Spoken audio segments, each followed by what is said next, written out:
wahlul 'uqdatam min lisani yafqahu qawli. Amma ba'du. Bapak Ibu yang dirahmati Allah, alhamdulillah kita bisa ketemu lagi dalam rangkaian sholat berjamaah dan majelis ilmu, dan semua ini terjadi karena izin dan rahmat Allah Subhanahu wa taala yang harus senantiasa kita syukuri. Karena ada sebagian manusia yang kemudian lupa kalau dia seorang hamba sehingga tidak sholat, apalagi ngaji tidak mau. Makanya ini nikmat perlu kita syukuri agar Allah terus menambahkan nikmat ini kepada kita. Nanti sholatnya tambah khusyuk, majelisnya tambah paham. Dan di antara tanda kebaikan seorang hamba yaitu mayuridillahu bi khairun yufaqihu fiddin. Barang siapa yang Allah kehendaki jadi baik, jadi hamba yang baik, maka Allah akan pahamkan soal agama. Artinya kalau dengan ngaos kok mulai mundur bikin ngaosan, aku tadi paham ini, tadi paham niku. Nah itu pertanda dengan ya insya Allah bertambah baik. Tapi kemudian tambah sepuh tapi tambah tidak paham, bahkan untuk urusan-urusan yang prinsip tentang toharoh tidak paham, segala macam tidak paham, maka ya di situ berarti kita masih harus mengejar banyak PR. Dan tema yang saya bawakan yang melanjutkan dulu yang pernah saya bawakan yaitu ensiklopedia kematian. Cuman bedanya saya nggak punya jadwal tetap, jadi cuma menggantikan. Jadi nanti ke depan saya tetap akan membawakan ini terus sampai selesai. Tinggal nanti genten ini pengukeh nambutan ya. Nek engkakah ndak rampung, nek boten nggih rampung-rampung. Bapak Ibu rahmatullah Allah Subhanahu wa taala. Yang ketiga, kita masuk bab yang ketiga tentang mengingat mati dan persiapan menghadapinya. Dan ini saya kenalkan lagi, ini nama kitabnya At-Tadhkirah, tulisan dari Imam Al-Qurtubi. Ini sebenarnya ada 2 jilid, tapi ini 1 jilid karena sudah dikoreksi hadis-hadis yang dhaif, yang palsu, yang kemudian sudah disingkirkan. Dan saya di majelis di Gentan itu saya pakai kitab yang asli, artinya masih yang tebel, masih banyak hadis-hadis yang dhaif, yang palsu, yang kemudian waktu kita sampaikan ya kita kasih catatan ini hadisnya nggak tepat gitu kan. Tapi memang ada di kitab itu, dan itu tidak mengurangi kemuliaan beliau sebagai seorang ulama ya. Terus ulama itu ada yang ya, dia itu memang khilaf dalam memasukkan dalil karena memang pada waktu itu ada keterbatasan akses pada ilmu. Jadi kita tidak boleh mencela ulama karena seperti itu ya. Tapi kalau ada orang yang sengaja ngumpul ke kitab tapi sini dalil-dalil palsu, hadis-hadis palsu, nah itu juga keliru ya. Nanti ada orang yang berdakwah dari masjid ke masjid itu membawanya kitab namanya Fadilatul Amal, tapi isinya hadis-hadisnya nggak jelas gitu. Nah yang seperti itu ya jangan, harus hati-hati. Bapak Ibu rahmatullah Allah Subhanahu wa taala, mengingat mati dan persiapan menghadapinya. Abu Hurairah radhiyallahu anhu berkata, Nabi SAW bersabda, aksiru dzikra hadhimil ladah, perbanyaklah untuk mengingat pemutus kematian. Nah, apa itu pemutus kematian? Nanti dalam riwayat yang lain, ya, Ibnu Umar radhiyallahu anhu, dari Umar bin Khattab, dia berkata, Nabi SAW bersabda, aksiru dzikra hadhimil ladah, perbanyaklah mengingat pemutus kematian. Qulna, kami bertanya, ya Rasulullah, ya Rasulullah, wa ma hadhimil ladah, apa itu pemutus kematian? Qala, kata Nabi, al-maut, memutus kenikmatan, memutus kenikmatan. Terus orang yang sudah mati tidak lagi bisa merasakan nikmatnya makan, nikmatnya minum, karena di kuburan tidak makan, tidak minum. Sudah lagi tidak bisa menikmat kumpul dengan keluarga gitu kan. Apalagi yang manten baru sudah tidak bisa merasakan lagi kenikmatan manten baru. Kan enten bar nikah dan meninggal kan enten. Nah, maka Bapak Ibu rahmatullah Allah Subhanahu wa taala, Nabi mengingatkan untuk aksiru dzikra hadhimil ladat. Banyak-banyaklah kalian mengingat memutus kenikmatan itu. Kenapa? Karena perkataan yang amat singkat ini namun mengandung berbagai peringatan, sangat mengena dalam menasihati. Barang siapa yang mengingat mati dengan sebenar-benarnya, maka ia tidak akan merasakan kelezatan yang akan mendatanginya. Maksudnya itu, orang kalau kemudian ingat mati, maka dia nggak akan mati-matian ngejar dunia yang nggak akan dibawa mati, gitu nih maksudnya. Bukan dunia ini kan indah, enak gitu kan, mau makanan, minuman, dolan, duit gitu kan. Nah, maka ketika orang itu lupa kalau dia akan mati, maka dia akan mati-matian mengejar itu. Padahal itu belum tentu menjadi bekal buat dia kalau nggak digunakan untuk amal solih. Sehingga jenengan akan dapati seorang pemabuk yang dia terus mabuk sampai tua. Seorang pezina yang dia akan berzina terus sampai tua. Bahkan dengan profesinya itu dia tidak bertobat dari muda harganya mahal sampai tua harganya murah dilakoni. Makanya Bapak Ibu rahmatullah Allah Subhanahu wa taala sampai ketika disuruh tobat jawabannya sing haram gak cukup kok meneh sing halal Mas gitu kan. Ya enggak bakalan cukup karena sudah terjebak di dalam kondisi di mana dia lupa kalau dia akan mati. Jadi urip itu sudah pol-polan itu. Bahkan kalaupun dia harus berantem dengan orang untuk menumpahkan darah dia pun siap. Karena dia merasa kematian itu jauh padahal dekat. Bapak Ibu rahmatullah Allah Subhanahu wa taala. Nah, kemudian dengan mengingat mati juga akan menghalangi dari berangan-angan terhadap kenikmatan dunia di kemudian hari. Kalau memang tidak punya, ya seorang usah ngayal-ngayal. Nanti ngimpi itu ada 3 Pak. Ngimpi yang karena hasil khayalan, nengen-nengen yang ratekan gitu kan, kegowo ngimpi gitu kan. Nengen-nengen pengen nikah meleh gitu kan, ratekan, kegowo ngimpi. Nengen-nengen pengen tuku mobil, radidit gitu kan, kegowo ngimpi. Ya. Nah nanti mimpi itu yang kedua yaitu busra minallah, kabar gembira dari Allah. Kabar gembira dari Allah niku pripun? Oh jenengan ilm ngimpi ada di sebuah taman indah, terus ada sungainya mengalir indah, baunya harum. Ternyata tidak lama dari situ meninggal. Nah, itu busra minallah. Kabar gembira nek ternyata mungkin bakal jenengan sudah baik.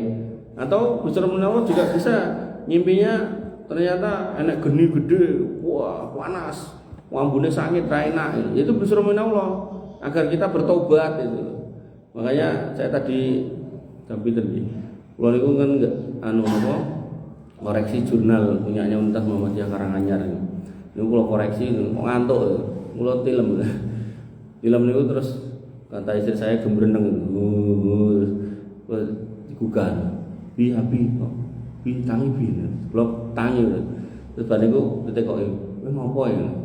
Ngopo ya? Emang ngopo? Kok gembreneng ngono iki? Ngopo ya? Oh, aku mimpi ketemu setan-setannya tak tekak. Terus kula tekok ya bojo kula. Lah nek menurutmu ki maknane apa? Kula mikir wae, apa ya? Apa ya? Kula nanti bingung. Nah, ternyata pas dari perjalanan ke Sumber kan kula dari sebelum sini kan Sumber tadi di Istiqlal. Kula dadi kelingan, di Enjing niku enten kajian ten Gentan, kula ngisi niku ditekoki bapak-bapak. Pun ajeng rampung ditekoki. Temane akidah, bapak niku tekok. Ustaz, saya itu udah tua, saya itu belajar ilmu. Namanya Reiki Tumo, nggih, enten sing ngertos. Jadi pengobatan ala-ala Cina napa-napa niku lho, mungkin nganggo tenaga dalam ngono. Transfer gitu kan. Nanti orangnya kalau kita ngeten nggih krasa panas awake. Ngoten niku. Nggih. Menurut jenengan niku pripun? Ya niku enten jine gitu kan. Atau jenengan niku ngoten niku ditinggal, dia pun sepuh malah kaya ngono gitu. Napa enten to? Enten kula yakin nek niku gitu. Soale model ngoten niku tergantung sing ngajari. Nek sing ngajari Jawa ya mungkin enten tirakate ala wong Jawa, sing ngajari India enten tirakate ala wong India, sing ngajari Cina nggih niku wau enten tirakate ala Cina. Bahkan kula ketemu pelakunya itu bahkan orangnya itu napa? Tirakate niku ken salat, Pak. Ken salat, ken tahajud, ken amal soleh gitu. Terus umroh kalih kula ten Mekah menika kepanasan ini ra kuat ya. Terus habis niku deprok ten dalan gitu. Deprok tur ngoprok gitu. Terus karena saya bawa barang banyak saya tinggal ke hotel tuh. Terus dia nyusul terus cerita, wah aku mau deprok ning kono Mas ngoprok. Nah, jenengan nak duwe ilmu tenaga dalam kok ngoten niku. Wah, yo tenaga dalam tapi nek ra kuat ya ra kuat lho. Pripun to? Kudune kan membuat jenengan kuat. Yo ora. Kalau tak ngertiin, saya tanya tuh bapaknya, jenengan niku untuk dapat itu ken nopo? Orang kan ngomong-ngomong ini, enggak sajen, ya orang. Kontirakan nopo nggih mboten, tenane, ora mungkin. Aku ki karo guruku mau tahajud. Oh, ken tahajud nggih. Oh, to apik to kon tahajud nggih sae. Ning kula tak ngertiin, pas jenengan dereng guru niku, jenengan nggih rajin tahajud, ya ora. Nah, disitulah celahnya. Dong mboten jenengan. Halo. Mudeng ya Pak. Kodanan nanti bingung. Nah, ternyata lho Pak, orang Islam itu tanpa harus nuntut itu jenengan disuruh ibadah. Kok goro-goro niku jenengan rajin ibadah. Lah berarti ibadah jenengan dalam rangka entuk niku. Berarti niku napa to? Riya. Nah, riya kemana ya? Ke syaitan itu. Makanya Bapak Ibu rahmatullah Allah Subhanahu wa taala akhirnya dia dapat. Ternyata sampai Mekah ya ora kanggo ilmu niku, enggak bisa gitu. Bapak Ibu rahmatullah Allah Subhanahu wa taala. Kembali ke sini ya. Jadi ketika kita ingat mati, besok mati, kita tuh kan berjuang untuk itu. Atau zawadu fa inna khairaz zadi taqwa. Nah berarti rasa kerja ya kerja tetap. Tapi likaila tak selalu alama fatakum wala tafrahu bima atakum. Nek kemudian gagal, kita tidak akan putus asa. Tapi nek berhasil kita tidak akan sombong karena kita tahu semua itu sudah ditetapkan oleh Allah dan kita akan menuju kematian. Tapi nek enggak pernah ingat akan mati. Nah, jadi kan menyaksikan sendiri toh. Banyak atau para orang-orang yang umurnya sudah 70-an, bahkan mungkin menginjak 80 masih berjuang merebutkan kursi nopo lurah nopo-nopo ngoten niku toh. Sampai gontok-gontokan mencari masa kan. Iki ra lurah kok iki anggota dewan sami mawon gitu kan. Ya toh. Makanya Bapak Ibu rahmatullah Allah, itulah cerita dunia nih. Ketika kita tidak kenal bahwasanya dunia itu akan selesai, kita tidak paham kalau itu, kita akan hidup santai. Bahkan yang ahli maksiat tetap maksiat, rajin maksiat, bahkan akan dicoba terus. Sampai bapak saya itu punya teman seorang tentara angkatan laut. Itu bapaknya temannya bapak saya itu, wah entek-entekan nih, pokoknya kuwabeh maksiat itu dicoba. Terus sudah sepuh, jompo sama putranya itu dibawa ke Surabaya. Terus melaku Pak. Selama ini jenengan ngurusi kula ning kula ngerti kewajiban kula sebagai anak jenengan derek kula pun sepuh jenengan. Bapaknya sebenarnya pekewo ajeng melu anak ini. Pun derek teng Surabaya. Sampai Surabaya, Pak. Niku ditanting. Pripun, Pak? Jenengan ajeng judi kula goleke lawan sing tangguh sak modale. Ora le wis ora. Wis cukup. Jenengan ajeng medok kula goleke niku cah wedok niku sing ayu tak bayari. Wis ora le, ora. Jenengan meh mendem, kula goleke ciu sing enek ten mriki macam-macam. Jenengan njaluk napa kula goleke? Ora. Nah jenengan nyuwun napa ora? Aku wis cukup kabeh kuwi. Nah, berarti dia sudah punya rasa untuk berhenti. Alhamdulillah. Nah, anak ini kemudian mengatakan apa? Enten setunggal sing dereng nate nyoba yang jenengan harus coba. Apa kuwi? Salat, Pak. Akhirnya bapak ini ku salat. Tidak lama dari beliau sholat meninggal. Nah itulah perjuangan seorang anak ini. Tidak boleh menyerah pada orang tuanya yang masih ada di persimpangan jalan. Makanya ketika kita membaca kisah Abu Thalib, bagaimana kemudian Muhammad SAW Nabi kita itu menemani beliau ketika mau wafat. Saking cintanya sayangnya pada pamannya. Nabi itu sudah tidak punya bapak, ada pamannya. Pamannya itu mau meninggal. Nabi Muhammad mengatakan ya amikul la ilaha illallah. Enggak, mengucap la ilaha illallah. Nanti nek jenengan ngucap niku hajun nakabihi indaullah, akan saya jadikan sebab persaksian nek saya sudah menyaksikan jenengan itu sudah masuk Islam gitu kan. Nah, tapi apa? Temennya yang jelek yaitu Abu Jahal yang masih saudara juga, dan mereka mengatakan napa jenengan ajeng ninggalke ajaran Abdul Muthalib. Akhirnya tidak pernah mau syahadat, Pak. Ya enggak pernah jadi orang Islam, tidak pernah masuk surga dan tidak boleh didoakan oleh Nabi SAW. Makanya ketika jenengan masih punya saudara, teman, paman, orang tua yang masih ada di persimpangan jalan, jangan menyerah untuk ngajak baik. Bahkan kalau beda agama pun ketika dia sakaratul maut jenengan samperin, datengin, diajak syahadat. Nah, kemarin kalau kajian ibu-ibu niku, ibu-ibu protes ketika saya bilang, "Bu, selama anak jenengan ada di rumah jenengan sholat kok putrane tilem mboten digugah." Nah, niku jenengan bahaya, jenengan menyebabkan dia itu enggak jadi anak soleh dan jenengan nanti akan ditanya, mosok ngono Mas, yo kesel mbedino gugah. Lho jenengan ningali lho niku larene tilem lho. Wong wayah subuh lah nek misal salat-salate rada salat zuhur rada waktune panjang niku mungkin rada. Lah salat subuh nggih mbok dhek mulih bengi ya tetep kudu digugah.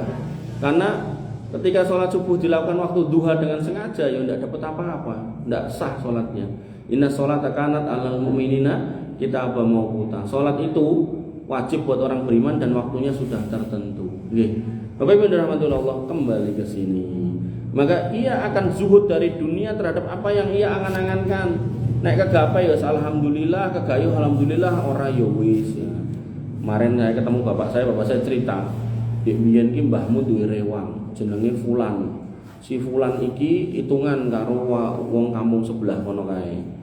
Nah, wis digawake segala macam seserahan, ditampa seserahane, nah, selang seminggu apa 2 minggu dibalekke ngomongnya rasida wegah dadi bojone, calon bojone.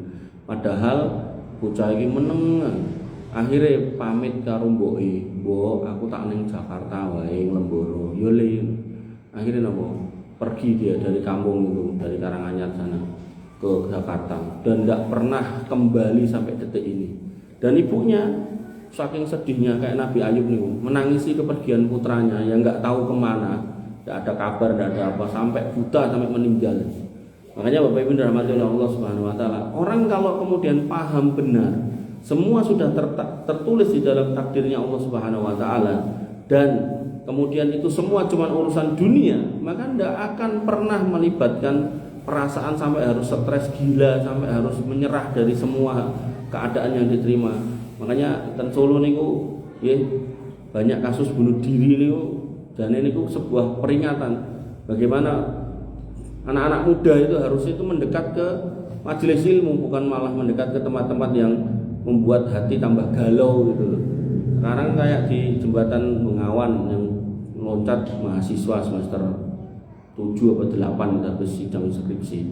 Terus yang di Grand Mall niku nggih cah enom wedok, terus yang ten UIN niku nggih mahasiswa semester 5 adalah telu-telune wedok kabeh, Pak.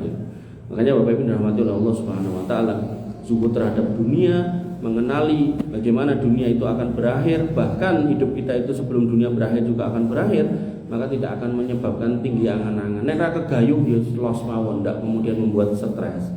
Akan tetapi jiwanya semakin tenang karena dia tahu dia akan meninggal. Sedangkan hati yang lalai, yang lupa akan kematian membutuhkan nasihat yang terus-menerus. Makanya jenengan ngapunten nek gadah putra kok kandhane wangel niku nek saged niku mangcaking ten majelis ilmu. Kula wau ki ngrupi ajeng ten sumber niku kan udane kan tetek-tetek alit niku. Kula mboten mantolan. Kula nikmati kekodanan niku. Tapi cilik banget. Begitu tekan ngajengi manahan niku rada gedhe, kula terus parkir ngangge mantol. Bar niku king lapangane mubal cah nom-nom. Cah nom-nom bar nonton konser nopo ngoten rock niku. Cah nom-nom. Niku kula yo mbaten iki mesti mayoritas wong Islam.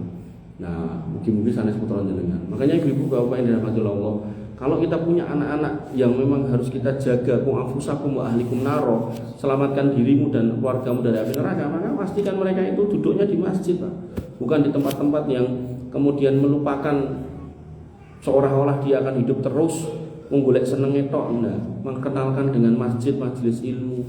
Yo ledok melu ibu melu bapak lingguh kene sebelah kene. Wah, aku selak rono selak rene ning kene, manut karo Pak Romboke. Bapak Ibu dirahmati Allah Subhanahu Wa Taala. Dan kata-kata yang indah tidak akan melenakannya. Dia akan berjuang terus untuk menjadi hamba yang terbaik, karena dia tahu Nabi SAW bersabda, aksiru dzikra hadimil ladat, perbanyaklah oleh kalian untuk mengingat pemutus kematian. Kalau kalian semua itu akan mati. Firman Allah juga di dalam Quran surat Al-Imran ayat 185, kullu nafsin dha'iqatul maut. Setiap kamu itu pasti mati, pasti enggak ada enggaknya, pasti. Nah, dulu ada film namanya Highlander. Jadi orang yang hidup kekal, enggak ada, Pak, enggak ada. Nanti yang dikekalkan itu ada namanya malaikat Israfil, malaikat peniup trompet. Kenapa? Karena tugasnya niku niup trompet. Jadi nek niku mungkin mati lho terus sinten sing niup trompet. Jadi begitu ditiup trompet sangsakala mati semua, Pak. Enggak manusia, enggak jin, enggak malaikat, semuanya. Nah, kecuali beberapa malaikat termasuk Israfil itu. Bapak Ibu dirahmati Allah Subhanahu Wa Taala, maka amat sangat cukup untuk mendengarkannya dan menyibukkan diri dengan mentelaah ayat-ayat dan dalil-dalil tentang pentingnya mengingat mati. Sampai Umar bin Khattab termasuk orang yang banyak merenungkan tentang perintah mengingat kematian, bahkan tertulis dalam bait-bait puisi atau bait-bait sajak di bawah ini, yaitu tidak ada sesuatu pun yang abadi dari apa yang kamu lihat bergemerlapan. Semua yang ada di muka bumi tidak ada yang abadi, Pak. Tidak ada yang abadi. Apalagi kalau udah judulnya kena musibah. Kayak kados ten Sumatera ini kan enten napa TKI niku berangkat dari Aceh berangkat ke Saudi. Ngapunten kula wonten ngatos dados napa sopir napa.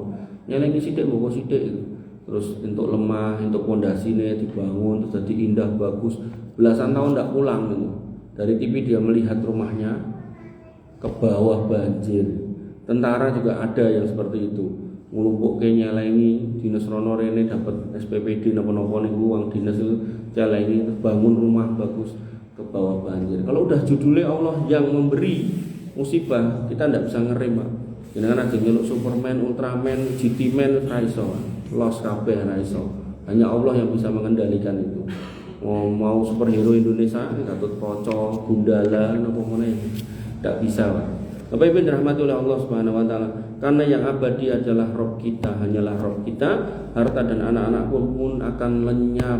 Kadang orang tuanya yang mendahului, kadang anaknya yang mendahului.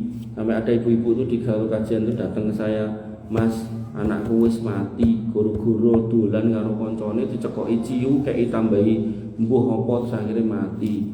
Nah, kuwi nek aku ndongake entuk apa ora? Lho sangat boleh, Bu. Oh nek mboten jenengan sing ndongake sinten? Jenengan ngarep-arep ibu niki ndongake lho. Ibu niki mboten ketepang kalih putra jenengan. Sing kertos putra jenengan nggih namung jenengan mang ndongake. Mengke Mang Sanjang dan Mbak Yuni adike niku kan ndongake dulure. Soale sing kenal nggih namung wargane. Wong liya ora kenal. Nah mulai kancane mendem niku tambah ra kenal meneh. Ra gagas itu lho. Kok ndongake kowe aku dhewe ora tau salat. Nah, kemudian Hurmuz pada suatu hari pernah tidak membutuhkan simpanan kekayaan. Hurmuz niku salah satu raja Persia. Dia punya banyak harta, tapi pada akhirnya dia juga nggak butuh semua itu. Begitu pula dengan kaum Ad, kaum yang memahat rumahnya dari bukit batu. Mereka ingin hidup secara abadi. Mereka merasa di situ gak akan ternak apapun, tapi mereka gagal, akhirnya ya mati juga. Begitu juga dengan Nabi Sulaiman, sang pengendali angin. Beliau bisa memerintahkan angin serta juga mengendalikan manusia dan jin pada masanya. Di manakah raja yang dulu pernah berkuasa di muka bumi? Tidak ada. Fir'aun sudah nggak ada. Raja sinten meleh, Hitler sudah tidak ada.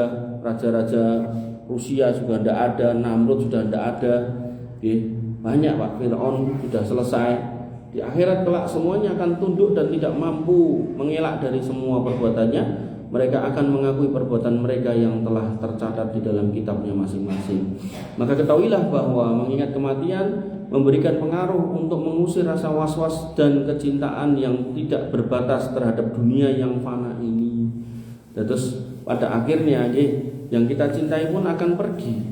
Dengan misal mencintai harta, harta pun akan hilang. Dengan mencintai fisik, wah aku dulu menikahi kamu karena cantik, atau sebaliknya aku dulu menikahi kamu karena ganteng, nanti juga akan hilang Pak, akan hilang gitu. Dan apapun, aku mencintai jabatan, jabatan juga akan hilang. Makanya kalau kemudian pas kalau kemudian Nabi mengingatkan, kalau kamu mau menikahkan putramu, boleh karena harta, boleh karena jabatan, boleh karena kedudukan, boleh karena kecantikan ya boleh. Tapi di akhir kalimat fatfar bidzatid taribat yadak, perhatikan agamanya. Kalau enggak rusak semuanya. Karena yang namanya harta ya bisa hilang, pangkat jabatan ya bisa hilang, kedudukan hilang gitu kan, kecantikan hilang gitu. Makanya Bapak Ibu dirahmati oleh Allah Subhanahu wa taala, itu nanti bisa jadi tanda kalau misalnya ada mantu, kok milih anakku ngapa Mas? Nah, soalnya putra jenengan ayu, alamat ini. Kok nek anakku dadi elek mesti megah gitu kan. Nah, ini pelajaran penting. Bapak Ibu dirahmati oleh Allah Subhanahu wa taala. Kemudian dan memfokuskan diri untuk selalu mengajar kehidupan akhirat yang kekal. Nah, inilah yang harus dilakukan oleh seorang muslim. Maka manusia tidak akan lepas dari dua kondisi, yaitu berupa kelapangan dan kesempitan, kenikmatan dan ujian. Inilah dunia. Atau jenengan tidak bisa kemudian berharap penak terus, aman terus, nyaman terus, tidak bisa. Sesekali jenengan akan dicoba dengan sakit, dengan kehilangan, dengan kekurangan, dengan kepusingan, dengan kegaduhan itu akan muncul. Itulah dunia. Apabila berada dalam kondisi sempit dan ujian, maka mengingat kematian mudah baginya untuk menerima berbagai macam ujian, dan dia akan bersabar. Ini loh kata kuncinya. Tapi kalau orang nggak pernah tahu kalau dia akan mati dan nggak pernah peduli kalau dia akan mati, ya karepe menuruti hawa nafsu terus gitu kan. Sampai akhirnya orang yang biasanya mendem dengan ciu, terus akhirnya ditambahi pakai spiritus, pakai pertamax ben tambah ngebut gitu kan. Nah, terakhirnya dikai autan, mati tenan gitu kan. Padahal dia nggak sadar kalau dia akan mati. Makanya Bapak Ibu dirahmati oleh Allah Subhanahu wa taala, sedangkan ujian itu akan terus-menerus datang dan kematian akhirnya menjadi lebih berat darinya karena dia tidak pernah merasa akan mati. Tiba-tiba mati, begitu mati yang terjadi menyesal. Oh, ternyata amalku kurang. Atau dalam kondisi penuh kenikmatan dan kelapangan, maka dia akan mengingat mati sehingga dia tidak akan foya-foya. Dia akan gunakan hartanya untuk berjuang di jalan Allah. Semakin sugih dia semakin lomo, bukan semakin pelit. Semakin baik dia dengan rezeki yang banyak. Makanya orang itu kalau bisa, dalam sebuah hadis pulau Jikoke, kita pening motor. Terus kemarin hari Jumat saya sampaikan di mana namanya, di Masjid Raya Fatimah gitu. Nabi SAW itu mengkategorikan manusia itu ada 4 model, 4 tipe.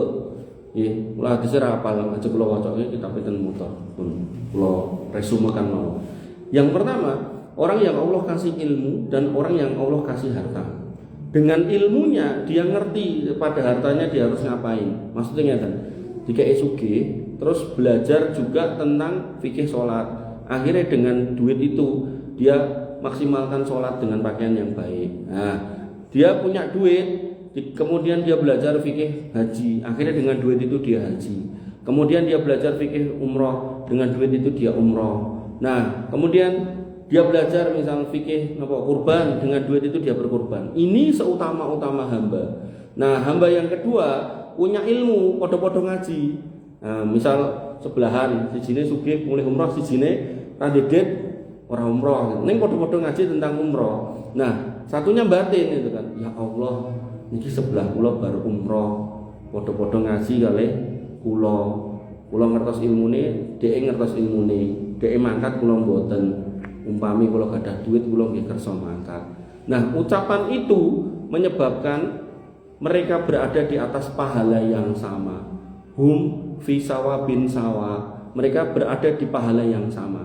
Sama-sama dapat pahala umroh senajan mboten mangkat mergo ora duwe duit. Nah, niku 2 yang pertama. 2 yang terakhir itu orang yang enggak punya ilmu tapi Allah kasih nikmat, kasih harta. Jadi tidak punya ilmu kasih harta. Jadi duitnya oke buat mendem, buat zina, buat narkoba, nah perlu buat bunuh orang gitu kan. Macam-macam pokoknya. Wis maksiatan macam-macam dilakoni. Uripe penak menurut kacamata orang, tapi menentang hukum-hukum Allah, bermaksiat kepada Allah. Nah, ada orang berikutnya sudah tidak punya ilmu, tidak punya harta batin. Mbok ya aku ya kaya ngono. Ketoke kok penak uripe, kabeh keturutan, seneng kabeh. So mendem bendino, so ini bermaksiat tiap hari. Aku mbok yo kaya ngono. Maka kata Nabi, mereka di dalam dosa yang sama. Kan ra penak banget yang terakhir itu. Wis ra nglakoni ya toh, malah entuk dosa sing padha. Niku biasane napa? Piye niku batin nek napa nek nonton TV niku lho. Tersangka korupsi Harvey Muiz merugikan negara 300 triliun, divonis 3 tahun dengan denda 200 miliar, terus kita batin. Wah, penak yo. Wis 300 triliun, terus dendane mung 200 miliar, berarti jek turah 2 triliun 800 miliar dihukum mung 3 tahun. Ah nek ngono aku yo gelem. Nah, batin aku yo gelem itu yo entuk dosa yang sama, Bu, berdasarkan hadis itu. Ning malah orang ngrasake napa-napa. Makanya ndak usah batin nek orang bermaksiat, ndak usah batin. Musa enten piyai mangan babil telap-telap ten internet ketok kok enak men yo ini. Ning kok yo haram. Malah entuk dosa jenengan ra tau mangan entuk dosa ya nggih. Makanya ndak usah nonton-nonton yang berbau-bau maksiat ngono. Bapak Ibu dirahmati oleh Allah Subhanahu wa taala, kembali ke sini nggih. Disebutkan bahwasanya orang-orang yang paham benar akan kematian maka dia hidupnya akan tenang, santai. Kalaupun akhirnya berhasil ya dia enggak akan sombong, kalaupun akhirnya dia gagal dia enggak akan putus asa. Maka alangkah baiknya orang yang berkata, ingatlah kematian, niscaya engkau akan mendapatkan ketenangan, dan dengan mengingat kematian maka mampu mencegah panjang angan-angan. Ketengkok kayak ngayal gitu kan. Kematian tidak memiliki kebiasaan tanda-tanda yang pasti. Tidak ada yang bisa memastikan kematian itu seperti apa. Tidak memiliki waktu yang pasti, tidak ada waktu pasti nih. Oh matinya ada dino Jumat boten, dino Kamis nggih boten, malam Jumat Kliwon nggih boten. Dan tidak dengan sakit yang pasti. Ketoke sakit lama ora mati-mati. Yang sisine ora sakit tiba-tiba mati. Enggak ada yang tahu. Yang demikian agar manusia itu selalu waspada dari kematian, siap-siap dan senantiasa bersiap diri untuk menghadapinya, bukan berleha-leha bersantai-santai. Sebagian orang soleh berseru di dinding-dinding kota pada malam hari, berjalanlah, berjalanlah. Maka ketika ia meninggal, wali kota merasa kehilangan suara itu, lalu ia menanyakannya, maka dikatakan bahwa ia telah meninggal. Maka wali kota atau pemimpin kota itu bertutur, dia yang setiap malam berseru mengingatkan manusia dari kematian, dan unta-unta pun mendengar seruannya, menderum di depan pintunya, dan sekarang mereka pun telah pergi. Artinya ngeten, seorang pendakwah sekalipun yang mengingatkan jenengan seperti ini, kula misal ada masanya kula pun akan mati. Nah, maka sebelum orang-orang yang mendakwahi jenengan itu mati, Maka mumpung jenengan masih mendengarkan dakwahnya, nah jenengan beramalah dengan baik, karena musibah terbesar dari kaum muslimin atau umat itu ketika para pendakwahnya sudah dicabut oleh Allah Subhanahu wa taala. Dan kehilangan besar ketika para pendakwah itu sudah pada mati, maka kebodohan yang akan merajalela. Dan di situ jenengan mau berjuang di atas keimanan, ketakwaan susah, Pak, susah. Bener susah, sing enek malah wong nawari kemaksiatan di mana-mana. Makanya Bapak Ibu dirahmati Allah, mumpung banyak kajian jenengan ngaos, ten mriki sumber niku paling boten niku kula ten takwa kalih ten mundi Istiqlal, terus kalih mriki niki Banyuanyar. Tiga tempat niku termasuk napa nek kula ngobrol kalih kula niku, wah iku titike wong ngaji gitu. Nah, berbahagialah jenengan masuk masjid ini, belajar agama. Kemudian dari situ kemudian jenengan amalkan. Karena nanti kalau para pendakwahnya sudah pada mati, enggak tahu, maka jenengan akan susah mengamalkan agama. Bapak Ibu dirahmati Allah, Yazid Ar-Raqashi rahimahullah juga berkata pada dirinya, celakalah engkau wahai Yazid, siapakah yang akan mendirikan sholat untukmu setelah mati? Siapakah yang akan menggantikanmu berpuasa setelah mati? Siapakah yang akan mencarikan keridhaan Rabbmu untuk dirimu setelah mati? Kemudian dia berkata, wahai manusia, tidakkah kalian menangisi dan meratapi diri kalian atas sisa hidup kalian?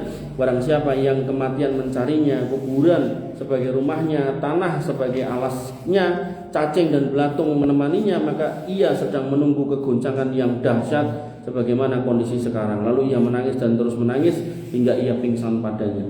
Ada sebagian ulama itu, gak banyak tapi itu sampai di kamarnya itu minta dibikinkan lubang kubur nih. Jadi dia itu sesekali tidur di situ, ya enggak tiap hari, sesekali gitu. Tapi nek apa pendakwah di Indonesia niku aneh-aneh, kon gawe ngoten niku terus njaluk diuruk. Nah, itu nek itu ndak bener ini. Nah, ndak bener. Terus njaluk mik ngomongnya berdakwah di alam kubur. Wong wis mati kok didakwahi, aneh-aneh. Ya alhamdulillah beliau udah bertobat sekarang. At-Taimi rahimahullah berkata, dua hal yang memutus kelezatan dunia dariku, yaitu mengingat kematian dan mengingat posisiku nanti di hadapan Allah. Kalau sudah mati itu aku di hadapan Allah itu apa? Kalau kita itu hamba yang solih, hamba yang beriman, alhamdulillah. Nanti kita itu hamba yang naudzubillah banyak dosa, bahaya. Umar bin Abdul Aziz telah mengumpulkan para ulama, maka mereka saling mengingatkan tentang kematian, hari kebangkitan, dan kehidupan akhirat setelah kematian. Lalu mereka semua nangis seakan-akan di hadapan mereka ada sebuah jenazah. Makanya kalau jenengan sampai ketemu majelis-majelis yang mereka mengingatkan kematian dan di situ hati kita itu kemudian tersentuh, bahkan tiba-tiba kita merenung dan meneteskan air mata, insya Allah itu hati jenengan itu bukan hati yang sakit apalagi yang mati. Tapi kalau enek jenazah lewat, ya rasan-rasan gitu kan, jadi iso nyolake ya wegah gitu kan, malah ngerasani jenazah gitu kan, maka disitulah pertanda hati kita itu keras, bahkan bisa jadi hati yang mati. Abu Naim rahimahullah berkata bahwasanya Ats-Tsauri, Al-Imam Sufyan Ats-Tsauri rahimahullah, jika mengingat kematian maka ia tidak bisa diajak untuk berbagi ilmu. Jadi kalau sedang merenung kematian itu kan ngajar itu serak konsen, buyar konsennya. Apabila ia ditanya tentang sesuatu maka ia menjawab aku tidak tahu. Jadi ketika beliau itu sedang merenung tentang kematian, ditanya dimintai fatwa itu tidak. Padahal beliau itu punya gelar Amirul Mukminin fil Hadis, pemimpin kaum muslimin pada waktu itu dalam urusan hadis. Karena apa? Hadis banyak. Sampai saking banyaknya orang berguru pada beliau itu sampai digelari pada waktu itu orang-orang yang berguru pada beliau itu sampai berarti kamu madhab Ats-Tsauri gitu. Saking bergurunya itu sering gitu. Makanya Bapak Ibu dirahmati oleh Allah Subhanahu wa taala, beliau enggak bisa fokus kalau ingat mati. Kemudian Ad-Dawaq rahimahullah berkata, barang siapa yang banyak mengingat kematian, maka ia akan dimuliakan dengan 3 perkara. Yang pertama, bersegera untuk bertobat. Orang yang ingat mati itu akan cepat-cepat tobat. Walaupun dia berbuat dosa setiap hari, setiap malam, paginya dia akan berusaha untuk tobat. Kan dia tahu dia akan mati. Jadi bukan berarti terus gak punya dosa, tetap dia mungkin sebagai manusia akan terjatuh dalam kesalahan, tapi dia akan kembali dengan mengingat mati. Makanya pentingnya jenengan mengingatkan kematian ini kepada putra-putri jenengan, agar kalau dia itu berbuat kekeliruan di tempat yang jauh yang tidak terlihat oleh jenengan, dia akan kembali sendiri. Tapi kalau enggak, bisa malah bablas, buatan mandek-mandek gitu. Nah kemudian hati yang selalu merasa cukup, sehingga orang yang kemudian enggak pernah ingat mati, itu juga inopo wae kurang. Bu, njaluk duit sak yuta nyong, tambah ibu, sak mene, motor bu, tukoke motornya kok ngene bu, ganti bu, mobil ganti bu, helikopter bu, tukoke helikopter, tambah terus gitu. Dan itulah orang-orang yang nggak pernah puas dan giat dalam beribadah. Makanya Bapak Ibu dirahmati oleh Allah Subhanahu wa taala, pentingnya mengingat mati karena kita akan mendapatkan 3 hal ini, yaitu bersekolah dalam bertobat, hati yang selalu cukup, dan giat dalam beribadah. Dan barang siapa yang lalai dari mengingat mati, maka ia akan digajar dengan 3 perkara. Nunda-nunda tobat. Ora tobat-tobatan jenengan malah aku cek lagi 57 lho. Kae kancaku mati 75. Berarti kan cek piro cek 18 tahun. Santai wae to, rasa kesusu. Akhirnya 57 roh dino mati, Pak. Tidak akan merasa puas dengan kecukupan. Sudah jadi ini pengen menggapai lagi, sudah punya duit 2 triliun, pengen 5 triliun, punya 5 triliun, pengen 10 triliun. Nah, akhirnya semua diambil KPK. Dan malas untuk beribadah, suruh beribadah enggak mau. Sholat, kamu sholat. Wong kowe sholatnya ra didik lho. Aku sholat longgo-longgo dikukah. Mosok aku mau kon kowe malah kayak gitu. Makanya Bapak Ibu dirahmati oleh Allah Subhanahu wa taala, maka renungkanlah tentang kematian dan sekaratnya wahai orang-orang yang tertipu, tentang sulitnya proses keluarnya ruh mereka, tentang sakitnya yang mereka rasakan. Nah, terus jenengan nek pengen survei, jenengan kalau dengar ada orang mau sakaratul maut, mang rawuh, mang dateng talqin, sambil digatekke. Itu nanti ada banyak pelajaran. Nek dia orang yang tulus hatinya, insya Allah bisa mengikuti la ilaha illallah, tapi nek enggak bisa, niku matinya akan susah. Di situ jenengan akan dapat banyak pelajaran. Maka bagi kematian tidak akan ada janji kecuali akan ditepati. Genah datang, genah muncul, genah pas waktunya. Tidak ada keputusan yang lebih adil daripada kematian itu. Cukuplah kematian sebagai peringatan yang membuat hati menjadi pilu, membuat mata menjadi menangis, pemisah perkumpulan dan penghancur kenikmatan, pemutus rasa aman. Semuanya hilang ketika seseorang itu sudah mati. Apakah engkau telah memikirkan tentang hari di mana engkau akan mati, wahai anak Adam, dan berpindahnya kamu dari tempatmu ke alam kubur, dari kasurmu yang empuk kepada liang lahat? Maka engkau dipindahkan dari tempat yang luas menuju yang sempit, dari teman-teman yang banyak menjadi berkesendirian di alam kubur, saudara kerabatmu semua meninggalkanmu, engkau dipindahkan dari ranjang dan selimutmu menuju sebuah lubang yang kamu sendiri ketika hidup tidak mau menempatinya.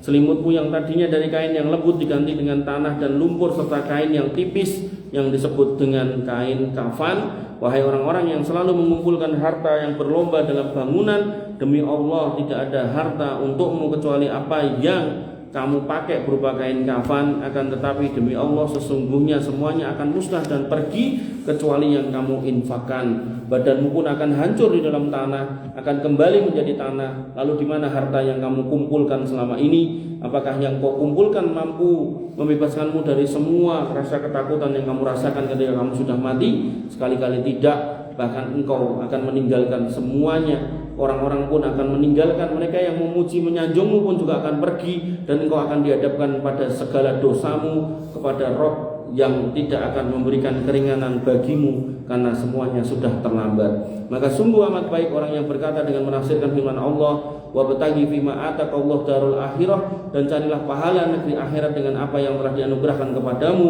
yaitu carilah kehidupan negeri akhirat, yaitu surga, dengan apa yang telah Allah berikan kepadamu dari kehidupan dunia. Hartamu yang kamu miliki gunakanlah untuk akhiratmu.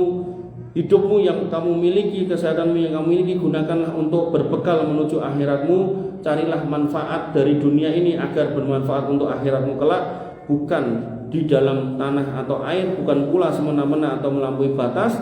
Maka seakan-akan mereka berkata, janganlah kau lupa bahwa engkau akan meninggalkan semua hartamu kecuali jatah bagianmu, yaitu kafan. Seorang penyair berkata dengan perkataan yang senada, bagianmu dari semua harta yang kamu kumpulkan semasa hidup hanyalah 2 lapis kain kafan yang membungkus tubuhmu dan sebutir obat pengawet tubuh. Penyair lain mengatakan, qanaah adalah sifat yang kau tidak akan mampu mencari penggantinya.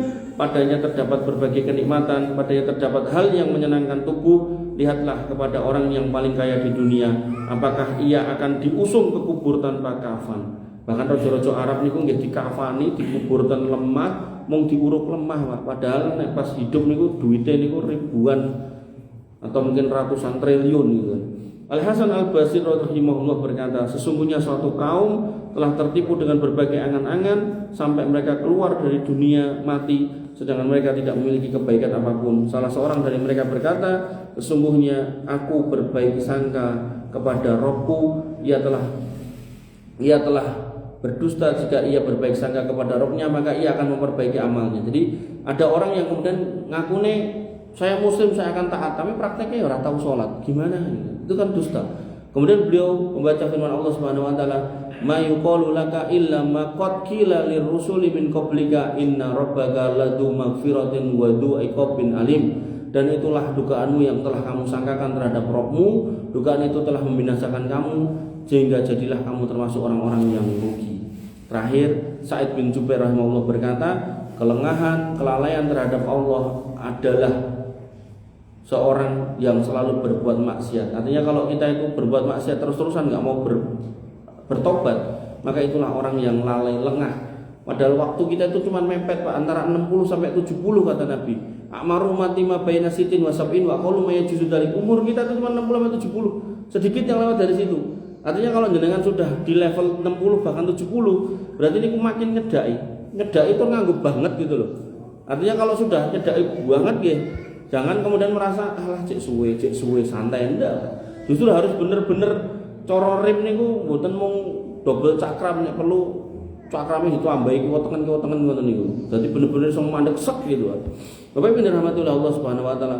Maka orang yang lalai selain dia itu selalu berbuat maksiat, dia juga selalu berangan-angan ampunan di sisi Allah tapi tidak pernah minta ampun. Aku engko paling diampuni. Lah orang leren yang mendem, kan Allah Maha Pengampun. Loh, Allah Maha Pengampun, tapi kamu jangan lupa kalau Allah juga Sadidul Iqab. Allah itu juga punya siksaan yang pedih gitu. Makanya yang namanya rojak dan khauf ini harus bareng, enggak bisa dipisahkan, Pak. Enggak bisa kita berharap ampunan tapi kita enggak berhenti dari dosa, enggak bisa. Dosa harus dihentikan, kita berharap ampunan. Kita berharap surga, tapi kita juga harus menjauhi sebab masuk neraka. Makanya Bapak Ibu rahmatullah Allah, dan Baqiyah bin Al-Walid rahimahullah berkata, Abu Umar As-Suri rahimahullah menulis kepada sebagian kerabatnya, amma ba'du, sesungguhnya engkau telah berangan-angan terhadap dunia dengan panjangnya umurmu, dan engkau berharap kepada Allah berbagai harapan dengan buruknya amal perbuatanmu. Sesungguhnya engkau telah menempa besi yang masih dingin, yang hal itu enggak akan mungkin bisa menjadi bentuk yang kamu ingin. Makanya Bapak Ibu rahmatullah Allah, pandai besi niku kalau mau membentuk pisau atau apa, misalnya ada cuilan apa niku pernya truk niku ajeng dibentuk golok, itu harus dipanasi dulu. Begitu sudah dipanasi bisa leleh baru bisa dibentuk. Maka dikatakan di sini, umurmu dawa ning kowe ora ngamal, maksiatmu akeh ning kowe ora tobat, kuwi mung ngimpi gitu. Ngimpi di siang bolong, dan itu bentuk-bentuk kelalaian. Harusnya ketika kita pernah bermaksiat ya kita bertobat. Ketika kita malas ibadah kita tambahi. Kenapa? Karena kita yakin hidup kita tidak lama. Cuman 60 sampai 70, sedikit yang lewat dari situ. Makanya kalau kita pulau secara pribadi kalau ada lelayu niku, pulau cuman berusaha untuk mengkonfirmasi kebenaran sabda Nabi. Oh iya benar, Pak Eki meninggal umur 59. Kemarin saya ngisi kajian dari Sabtu niku ada ibu-ibu meninggal umur 52. Bahkan sekarang sudah makin turun itu standar kematian. Jadi tidak lagi 70 ke atas, ke bawah malah 60 ke bawah. Makanya ketika jenengan hari ini sudah kepala 6, kepala 7, itu benar-benar harus banyak nambah amal. Niku coro kontrakan niku, misal tahunan bayare Desember atau Januari misal gitu. Niku Desember niku jenengan udah pun mikir iki kontrakan iki kudu tak perpanjang duitnya nek ora gitu kan. Terus nek ra sanggup bayar sing iki tak ndang pindah ke tempat yang lain yang lebih murah. Niku nek kontrakan dunia dalam artian kos-kosan niku lho. Tapi nek kemudian kontrakan nyowo itu ndak ada, bisa diperpanjang ndak ada. Duit jenengan ndak payu. Aku ndek tokeh malaikat tak teko tak bayar ndak ada. Ketika sudah waktunya dicabut ya sudah selesai. Ketika sudah selesai ndak bisa bertambah amal kita kecuali 3. Apa itu, Pak? Yang pertama sedekah jariyah, ilmu yang bermanfaat, dan anak yang sholih. Makanya kalau kemudian jenengan kurang sedekah jariyah, nggih monggo mang sedekah jariyah. Kalau kemudian kurang ilmu yang bermanfaat, nggih monggo ditambahi ilmu yang bermanfaat. Dan ilmu yang bermanfaat mboten kedah dados ustaz mboten nggih. Ketika jenengan punya ilmu, bagaimana kemudian barangkali lho, bagaimana kemudian bisa napa niku misal nggih, misal nanam lombok siji ning iso panen 20 kilo gitu sedina gitu kan. Jenengan punya ilmu niku jenengan tularkan. Nah, itu nanti bisa bermanfaat buat jenengan sampai di akhirat. Kemudian putra yang solih, nah ini jenengan yang punya putra wajib untuk jenengan desain mereka menjadi anak-anak yang solih, yang kemudian kalau orang tuanya meninggal mereka akan selalu senantiasa mendoakannya. Mau pilih mengatakan, ada yang mau nanya? Tidak ada? Ya kita tutup dengan doa. Ngebut mentah mas. Bapak Ibu rahmatullah Allah Subhanahu wa taala, kita tutup dengan doa ini. Mudah-mudahan Allah aminkan atau Allah kabulkan apa yang kemudian kita minta. Bismillahirrahmanirrahim. Alhamdulillahirabbil alamin. hamdan syakirin hamdan naimin hamdan yuafi ni'amahu yukafi mazidah. Ya Rabbana lakal hamdu kama yanbaghi li jalalika wa azimi sultanik. Rabbana lakal hamdu anta nurus samawati wal ardi wa man fina wa lakal hamdu la ilaha illa anta subhanaka inna kunna minadh dhalimin. Wa illam taghfir lana wa tarhamna lanakunanna minal khasirin. Allahumma ighfir lil muslimina wal muslimat wal mu'minina wal mu'minat al ahya'i minhum wal amwat innaka sami'un qaribun mujibud da'wat. Wa ya qadiyal hajat Rabbana zalamna anfusana wa illam taghfir lana wa tarhamna lanakunanna minal khasirin. Rabbana ighfir lana dhunubana wa li ikhwanina alladziina sabaquna bil iman wa la taj'al fi qulubina ghillan lil ladziina amanu rabbana innaka ra'ufur rahim. Rabbana ighfir lana dhunubana wa li walidina warhamhum kama rabbawna shighara.